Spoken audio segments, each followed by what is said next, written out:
Hello everyone, welcome back to my channel. আজকে আমরা মালাই সর্ষে বানানো দেখব।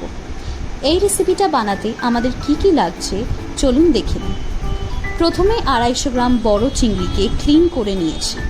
তারপর ক্লিন করে রাখা চিংড়িগুলোকে হলুদ নুন মাখিয়ে গোল্ডেন ব্রাউন করে ভেজে নেব।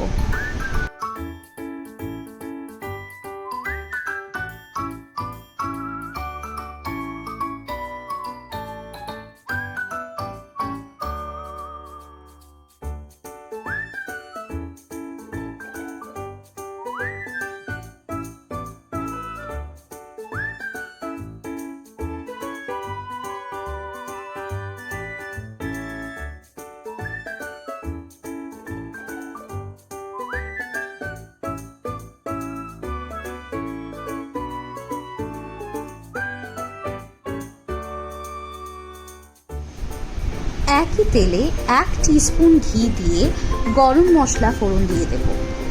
তারপর গরম তেলে আগে থেকে বেটে রাখা পেঁয়াজ, রসুন আর আদার পেস্ট দিয়ে কষিয়ে নেব।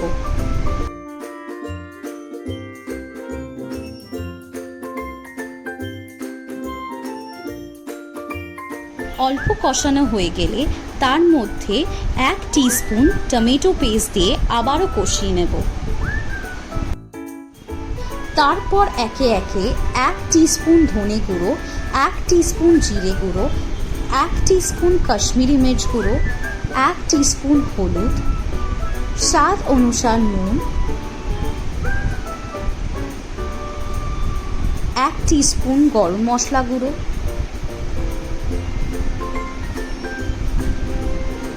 1 টিস্পুন চিনি দিয়ে ভালো করে কষিয়ে নেব।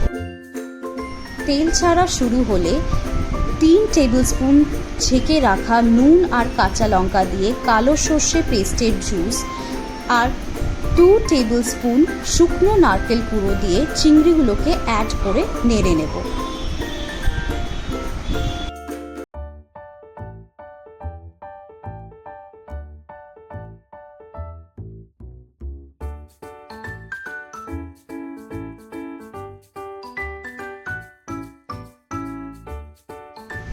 একটু নেড়ে চিড়ে 1 কাপ নারকেলের দুধ দিয়ে চিংড়িগুলোকে একটু বয়েল করেই আজকে আমাদের মালাই সর্ষে রেডি হয়ে যাবে। এটাকে আপনার পোলাও অথবা প্লেন রাইসের সাথে খেতে পারেন। আজকে মালাই সর্ষে আপনাদের কেমন লাগলো অবশ্যই কমেন্ট সেকশনে একটা কমেন্ট করে আর লাইক করে আমাদের জানাবেন। আর এরকম সুন্দর রেসিপি জানতে আমাদের চ্যানেলকে অবশ্যই একটা সাবস্ক্রাইব করবেন।